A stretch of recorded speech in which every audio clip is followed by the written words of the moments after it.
What's going on, people? We are Tottenham TV, back here for another episode of Player Ratings. Obviously, an embarrassment yesterday at the Emirates as we lost 3-1 in the North London derby.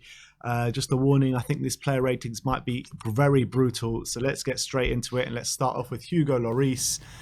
We gave him 6 each, probably one of our better performers on the day. I thought he made a few really important saves throughout the game, and probably couldn't have done much with any of the goals really. I wouldn't even call them important saves. I guess stop them going 4 or 5-0. Yeah. I guess you call that important. Damage limitations. Yeah. First half, I actually don't. I don't remember too. I remember he made a good save from Saka in the second half. I remember, and the first half, he made a good save from Saka.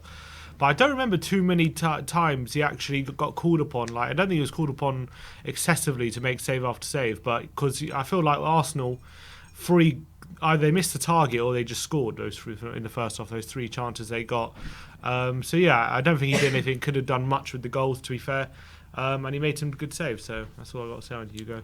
All right, let's go on to Japhet Tanganga. 3s all round from us. Started at right back. And it was just a poor display from him. Poor display. He was put under a lot of pressure and really bowed under that pressure, really. What can I say? He was poor on the ball, defensively poor. And yeah, unfortunately, a poor display from him. And reportedly, our Tanganga's performance against City convinced us not to go for Tomiyasu. Because apparently we see Tanganga's at right back who can kind of fill in the centre-back as well.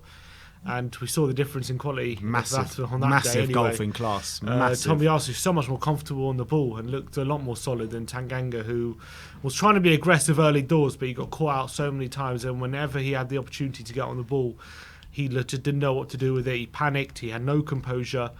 He wasn't able to go forward with any sort of conviction either. So it was a really bad display from Japhet, I must say. Let's move over to Davinson Sanchez. I gave him a 2. Sim gave him a 3.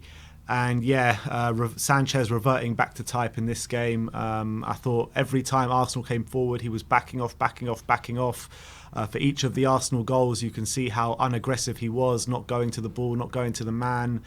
Every time he got the ball trying to ping it forward, it was wayward. I mean, it was just a very, very shocking display from him, in my opinion. Yeah, low composure whatsoever on the ball, as per usual with Sanchez, reverting back to type after what we saw in the early games when he had a bit more time on the ball. Aubameyang was chasing him down. He was panicking. Didn't get close enough for the second goal as well to Aubameyang. Could have stepped in front of him, blocked the pass. Wasn't able to do that. Left a massive hole in the back line, which obviously Aubameyang went on and scored. Really poor day. Really poor day at the office for Davinson. And let's move over to Eric Dier. Sim gives him a 4. I gave him a 2. And I thought it was a bit of a similar display to Davinson Sanchez, to be honest. I felt he was also backing off the Arsenal defence. It looked like both of them were absolutely shit scared of the Arsenal pace and attack and then coming forward at will, especially in that first half. Again, as well as Davinson Sanchez, it was probably more to do with Eric Dier this one, but every time we got the ball, played it to Dier, he couldn't find any options in midfield and he would ping it forward to absolutely no one, probably going out of play a lot of the times or just not finding a Tottenham man. And for all of our 3 goals, I felt Dier could have done a lot better and just went missing, just went completely missing. Yeah, there was that one chance in the second half where he did a nice little ball that could have played, was it Harry Kane through on goal, which it did play Harry Kane. Was it his ball that played Harry Kane through on goal that he should have done better with? But that's literally the only good mark I can tell from him. Only reason I gave Dier a bit of a better mark is because I did think his passing was a bit better than Sanchez. A few times his passing wasn't good. Let's be honest, it's a bad mark. But I remember a few times he played some cross-field balls, which when Emerson came on, he was able to find him. Played a really good ball to Kane, as you say, who should have scored. And he had that chance from a header right at the end of the first half, which could have made it 3-1, but it was just wide. But at least he showed a bit of fight with that. Other than that, though, slim pickings. He was defensively slow, flat-footed. Him and Sanchez were not close enough to each other. They were just all over the place, and a really bad day at the office at the end. All right, let's move over to Sergio Reguilón. 4s all round from us. I thought first half he was just completely anonymous. Such a bad display in that first half. Second half, I did feel like he got better. That's why I rated him highly. Highly, I say a 4. That's why I rated him as high as a 4. I did get the assist for Sonny's goal as well. But that first half display from him was absolutely shocking. Yeah, and Saka gave him a torrid time. Yeah, he did. Torrid time, especially first goal, he's able to get a cross off, and third goal as well. He doesn't get tight enough to Saka, who was able to score. Kane was the first person to put a challenge in. So it was really poor in the first half. Second half, he started to see more of the ball. His crossing still wasn't great, but at least he was starting to get more of the ball high up the pitch. He linked up quite well with Gil when he came on, so there was a bit more improvement. Did he get the assist in the end? Yeah, he got the assist as well. Yeah, he got a good assist for Sonny. So he improved in the second half, but first half shambolic. Yeah, Pierre-Emile Højbjerg, Sim gave him a 3, I gave him a 4. And the reason I gave him a 4 actually is because I felt really bad for him in the middle of the park there. It felt Pity like ratings. Pity ratings. He was completely isolated. There were times where he was just kind of fight the fight completely on his own. But yeah, I get the point kind of where I think it was for their third goal where he just was completely anonymous, strolling around. First goal, I think, yeah. First goal, sorry. Completely strolling around, not going towards the ball, no aggression whatsoever. And it looked like he had given up, and that was the first goal. So that's completely unexcusable. But I do feel for him a bit because Ali and Ndombele did him no favours whatsoever. Yeah, he was struggling in the centre, but I actually think he could have done more. I think he could have done a lot more. He definitely could have done more. He wasn't aggressive enough in the centre. I feel like he was a bit lazy, actually. Really unlike Højbjerg. I was very surprised from what I saw from Pierre. Obviously, in the ones he had a bit of help from Skipp, it was an improvement, but I was really disappointed in that first half. That he's a guy we rely on for the aggression, to be the leader, and he showed nothing of the sort in that first half. He really did, which really disappointed me. When we expect him to kind of, you're right, Ali and Ndombele didn't help him whatsoever, but I still expect more from Pierre. Yeah, but when you're in there in the middle, I mean, you probably just lose the will. Like, how's he supposed to do this on his own against Partey, against everyone else that they had in midfield? Yeah, I mean, it was a losing battle from the beginning, wasn't it? Tough. With how he was set up. But yeah, it wasn't a good display from him, let's be honest. But Ndombele had more duels and tackles than him, I think. So. True. Let's move on to Tanguy now. We're giving him 3s all round. Tanguy, I mean, this is the game where you really expected him to perform in, North London derby on the back of a few, I would say, okay displays going forward. He was getting on the ball in the last couple of games, strutting his stuff, and this was nothing of the sort. Every time he got the ball, it seems like he was losing it. Defensively, he was non-existent, although you say he had more duels than Højbjerg, but from the eye test, what you saw in front of you and on the pitch, it looked like someone who just could not be arsed, seriously. And it's a shocking display from him. In a North London derby, you cannot be putting in, never mind a North London derby, you can't be putting in displays like that anyway. I mean, he was out of position for pretty much the whole game. What can I say about Tanguy? I'm starting to really lose my faith with him, but at the end of the day, we can't attack without him, so we're kind of stuck in this position. The reason I maybe gave him a bit higher than Dele, which we'll see in a minute, but I think if there was a few times he was doing some nice dribbles and getting in decent positions without doing anything with it. Unfortunately, second half, I felt once Skipp came on, he did grow a tiny bit more in influence before going off the park. So that's the only positive, really. Other than that, I don't understand what he was doing when we were on the ball, especially in the first half. Just stuck out on the left-hand side, going wide. I had no clue what the hell the plan was there. You need to get someone like Ndombele involved in the build-up play as much as possible. With his quick passing, his dribbling, his ability for quick thinking, it makes no sense just having him not involved in the build-up play at all. And I don't know whether it's a structure or not. It's a terrible mark, a terrible thing for him to be just stuck out wide, not involved at all. And as you say, defensively, could have done so much more.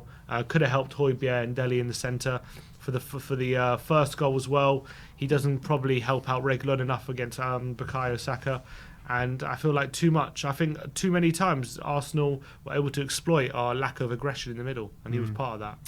All right, let's move over to Dele Alli. 2s all round from us. An absolutely shocking display from Dele Alli. It really was. Højbjerg was crying out for some help in the middle of the park there for pretty much, especially the first half, first 45 minutes. Dele Alli was literally nowhere to be seen, going forward, going back. I mean, what did he do on that pitch yesterday? He got hauled off at half-time, and rightly so. But this display, I mean, come on, man. That was shocking. Absolutely shocking. He influenced that game. Zilch. Absolutely nothing did he do right in that game. And every time we had the ball in defence or in the midfield with Højbjerg or Dier or Sanchez, he was just hiding between the Arsenal midfield. No movement whatsoever to try find some space. Nothing in there from him. Absolutely shocking. Yeah. And he wasn't tracking any sort of runners. Smith Rowe had a free shot, not just down to Ali, but Ali was also in and around the vicinity. Couldn't sense any danger. He off the ball, on the ball. He was probably our worst player, I have to say. I don't remember too many times he touched the ball. For me, he was the worst player, and I just think that it was a real shocking and disappointing display, and it was pretty much everything that could go wrong for Ali when you think about the lineup and why we should have played Skipp. Every reason why we should have played Skipp is exactly what happened. Came to the fore, didn't it? Exactly what happened. And there was nothing from Dele really in that game at all, and rightly hooked at half-time. Yeah. Let's move on to Lucas Moura. We gave him a 5. And in terms of the starters, the outfield starters, he was probably our best player on the pitch yesterday.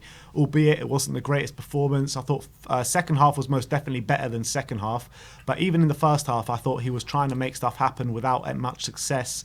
But second half, he was really trying to take the game to them, dribbling past. But no one was really on his same wavelength or keeping up with him, because it seemed like he was just trying to beat the whole Arsenal defence on his own with no one up there with him, which we've seen before. Had that shot which cannoned off the bar with an absolutely unbelievable save from Ramsdale. Yeah. But yeah, nothing much else to add. Yeah, despite Lucas probably maybe being not the best, but one of the better players on the day out of a bad bunch, I was still quite disappointed with him, because we know Lucas with his dribbling ability, but I felt like he got dispossessed a lot yesterday, a lot more than usual. A few times he attempted dribbles where 9 times out of 10 we know Lucas can do, but he was getting tackled actually really easily. I felt a lot of the first half, like really easily, and that disappointed me. But he did step up a bit more in the second half, and yeah, I still don't think he did that much, but can't do more than most other players. So exactly. There we go. Let's move over to Heung-min Son. 4s all round from us. Obviously got the goal, consolation goal. But apart from that, I thought that he got dealt with completely from Tomiyasu. Tomiyasu shackled him completely for the majority of the game. And yeah, not much else to add. I mean, he was trying to make stuff happen. He was trying to make those runs. He was trying to do stuff, but it just wasn't coming off him. Tomiyasu just literally had him in his back pocket. Yeah, he had that one shot in the first half which the keeper saved. He had the goal. I think that was his only 2 shots of the game. And then other than that, I mean, I think late in the game he came into it a bit just when we had a bit more control. We were going for that second goal. But he didn't, as in, yeah, he came into it, but that was just him getting on the ball. He wasn't getting shots off or crosses, or not many crosses in or anything like that. So disappointing again how easily shackled by Tomiyasu he was. So but at least he got a goal, which he was a bit lucky because Ramsey probably should have saved it. But yeah, there we go. All right, Harry Kane, the last of the starting 11, 3s all round from us. I mean, where do I start with Harry Kane? I mean, he's just having a poor season so far, and this one compounded it.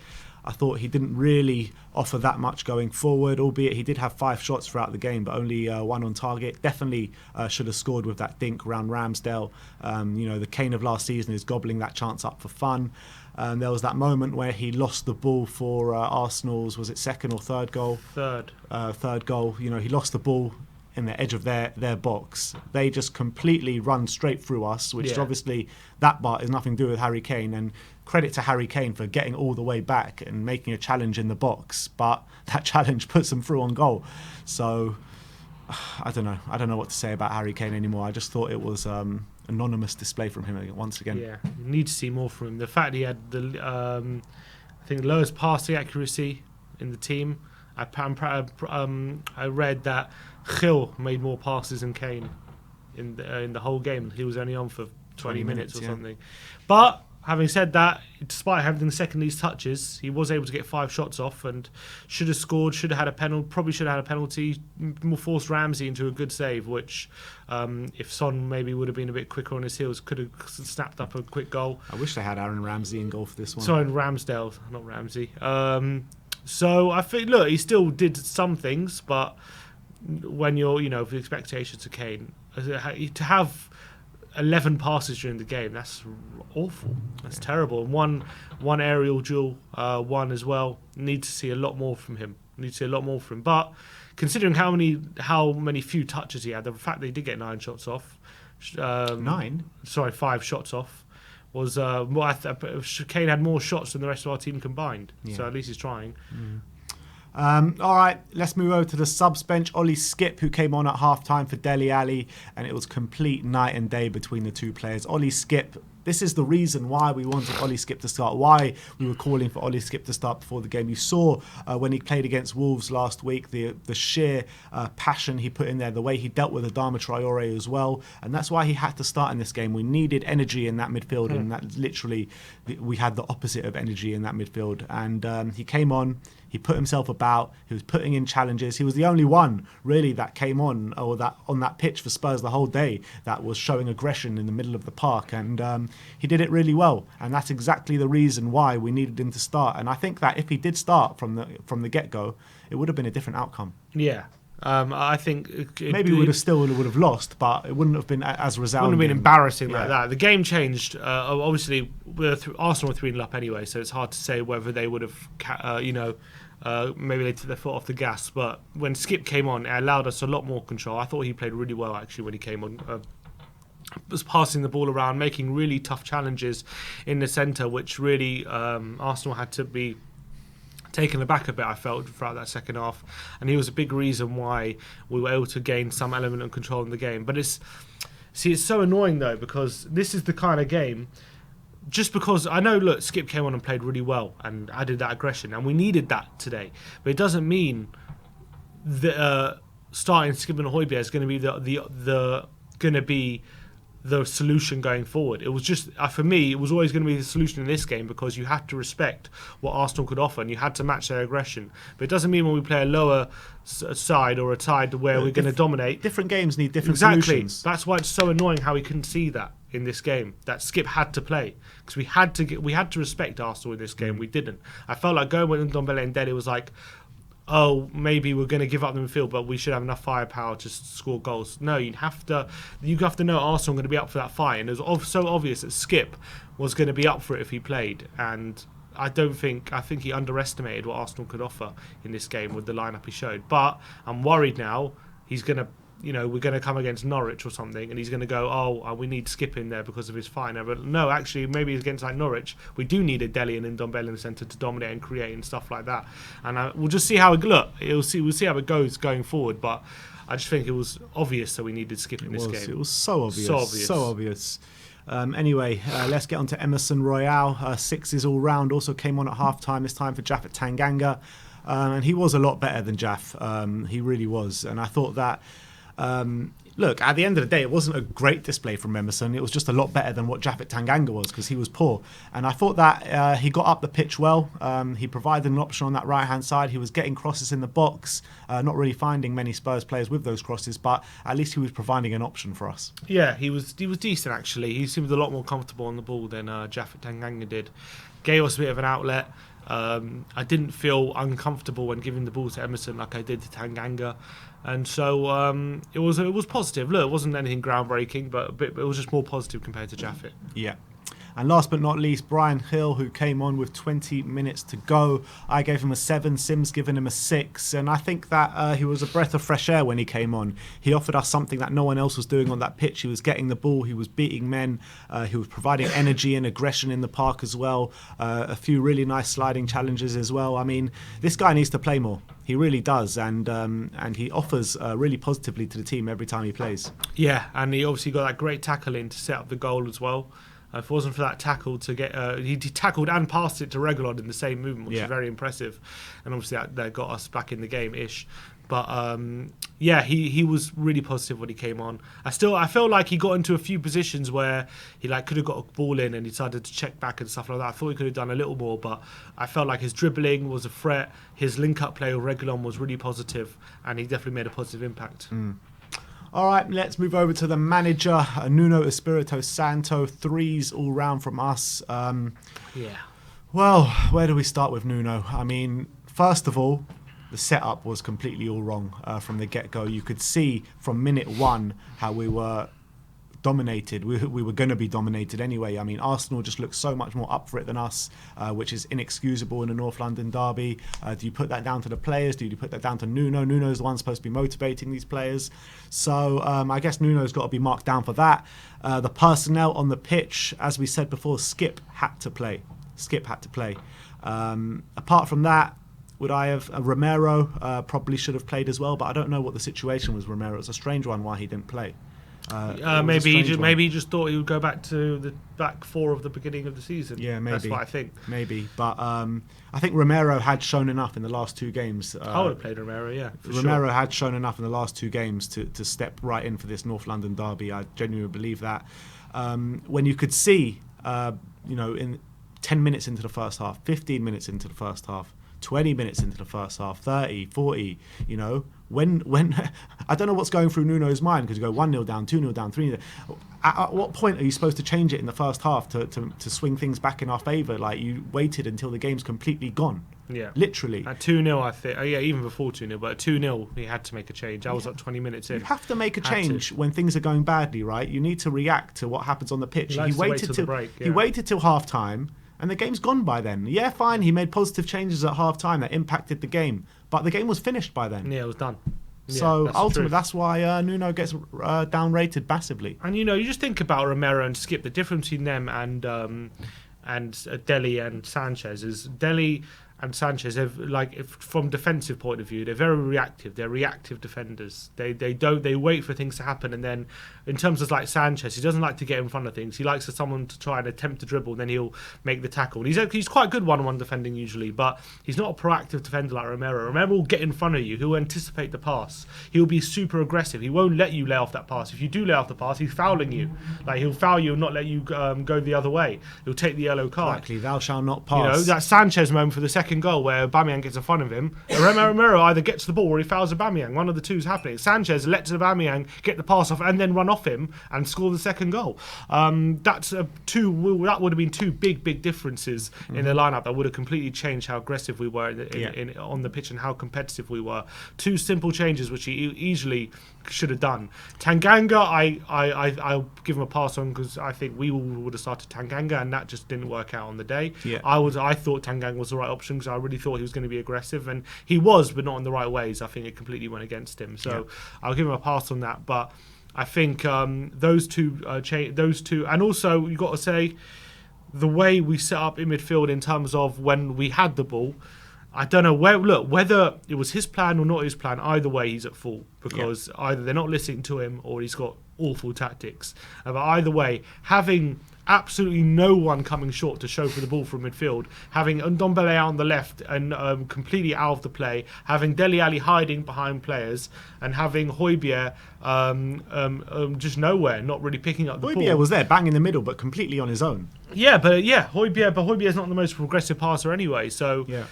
It just made no sense to me, that whole tactics from Nuno. Way too many long passes and no grit in the middle to fight for second balls. Yeah. And he's got to take a lot of responsibility for that. If the plan was for Ndombele and Dele to cover for the fullbacks, then make sure you get the fullbacks on the ball. We just didn't. We didn't do that at all. So I think Nuno's got to go back to the drawing board and how he's approaching these kind of games.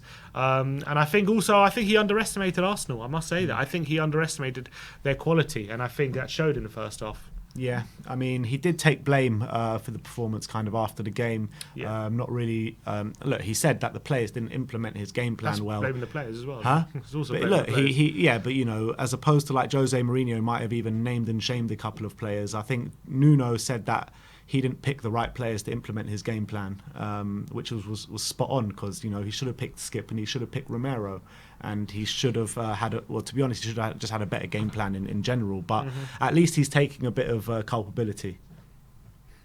I don't know. I saw. He said it was his fault, but he also said, I don't know. I saw a lot of players blaming. So I'm not saying that's a bad thing. I think the players do need to be called out. I'm just saying, I don't think he's taking. Like he said, I'd take the blame, but I've heard Mourinho take the blame on certain occasions as well. That just I don't remember one time when Mourinho said, I can show you right now. It was my fault. He did.